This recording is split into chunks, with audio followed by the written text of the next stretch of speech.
m'a expliqué comment déterminer la position relative de deux plans dans l'espace, en particulier dans R3. La méthode se généralise à plus de 3 dimensions, mais nous, on va toujours travailler dans R3. Et donc, la première étape, c'est de se demander si les deux plans sont parallèles ou non. Alors, la meilleure façon, la façon la plus simple de déterminer l'orientation d'un plan dans l'espace, je vous rappelle, c'est de calculer un vecteur normal. Donc, par exemple, si vous avez un plan Pi1 avec un vecteur normal N1, si vous avez un deuxième plan, qu'on va appeler Pi2, avec un vecteur normal N2, ben, si vos deux vecteurs normaux sont parallèles, clairement les plans sont parallèles. Puis, si vos vecteurs normaux ne sont pas parallèles, ben, clairement, les plans ne sont pas parallèles.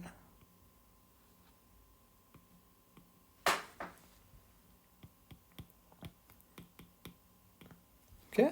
Donc, la première étape pour déterminer la position relative des deux plans, ça va être de calculer les vecteurs normaux, puis de déterminer si les vecteurs normaux sont parallèles ou pas. Si les vecteurs normaux sont parallèles, ben alors il va y avoir deux options. Soit les plans sont parallèles distincts ou parallèles confondus, si les deux plans sont égaux.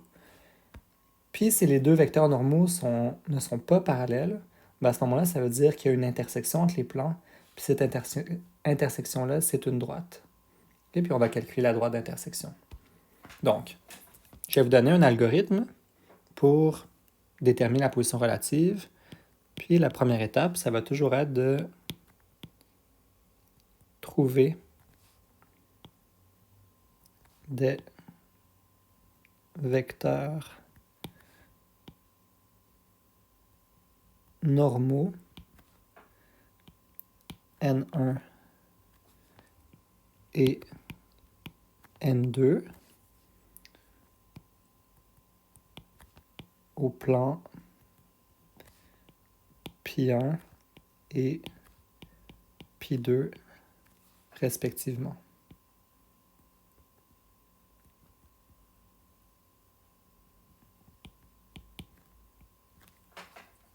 Et là, comme je viens de le dire, vous allez avoir deux cas. Deux cas possibles. Soit vos vecteurs normaux sont parallèles, puis à ce moment-là, vos plans sont parallèles, ou vos vecteurs normaux ne sont pas parallèles, et à ce moment-là, vos plans ne sont pas parallèles. On va commencer par le cas parallèle. Donc, si vos vecteurs normaux et donc vos plans sont parallèles, vous allez tout simplement trouver un point d'un des deux plans, par exemple un point P1 du plan Pi1, et vous allez tester pour voir si ce point-là appartient aussi à l'autre plan.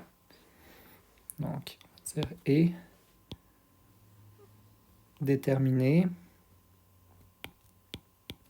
si le point P1 appartient aussi au plan Pi2. Et à partir de là, vous allez pouvoir conclure directement si les plans sont parallèles distincts ou parallèles confondus. Donc, conclusion, ou conclure. Donc, soit vous avez déterminé que votre point appartient aux deux plans, puis à ce moment-là, ça implique que Pi1 et Pi2, donc les deux plans sont parallèles confondus.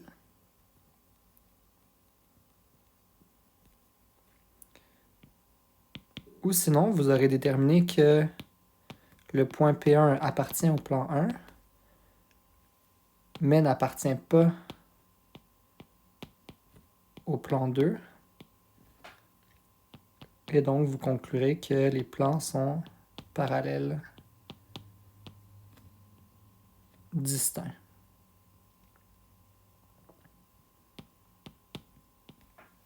Alors ça, c'est si nos vecteurs normaux sont parallèles.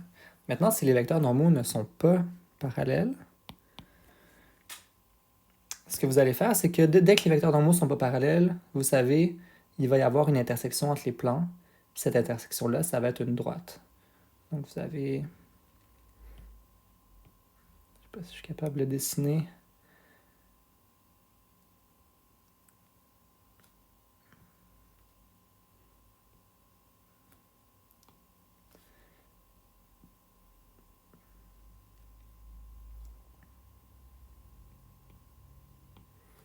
Je vais y arriver.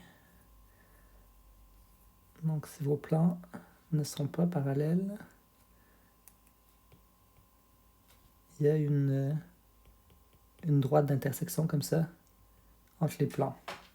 Et c'est cette droite-là qu'on veut trouver. Alors la manière la plus simple en 3 dimensions dans R3 de trouver cette intersection-là, c'est d'écrire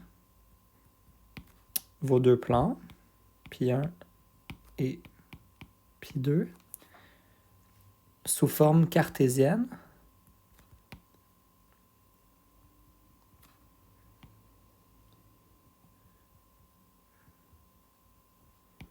Je vous rappelle, l'équation cartésienne, c'est celle qui a la forme AX plus BY plus CZ plus D égale à 0.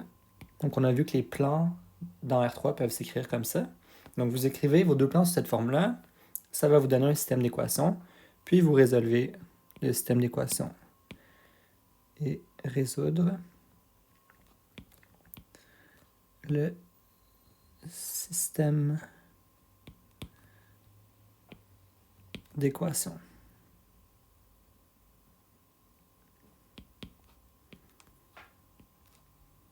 Puis finalement, on peut conclure.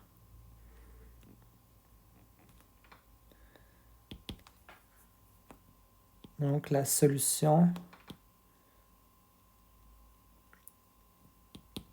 trouvée à l'étape d'avant, donc à l'étape 2,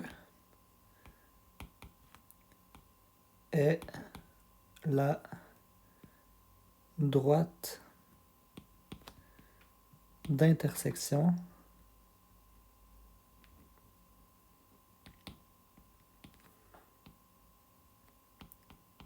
de Pi1 et Pi2, donc des deux plans. Et voilà. Donc avec cet algorithme-là, vous avez tous les cas de figure possibles.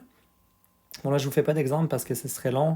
Vous voyez qu'il y a 3 cas, là. Donc il y a les cas parallèles distincts, parallèles confondus, puis ensuite le cas non parallèle où il faut trouver l'intersection. Puis là, quand on calcule les intersections, c'est bon de faire plusieurs exemples de résolution de système. Donc, je vous suggère de l'essayer de votre côté, puis on pourra faire des exemples ensemble ensuite en classe. Donc voilà l'algorithme pour trouver la position relative de deux plans dans R3.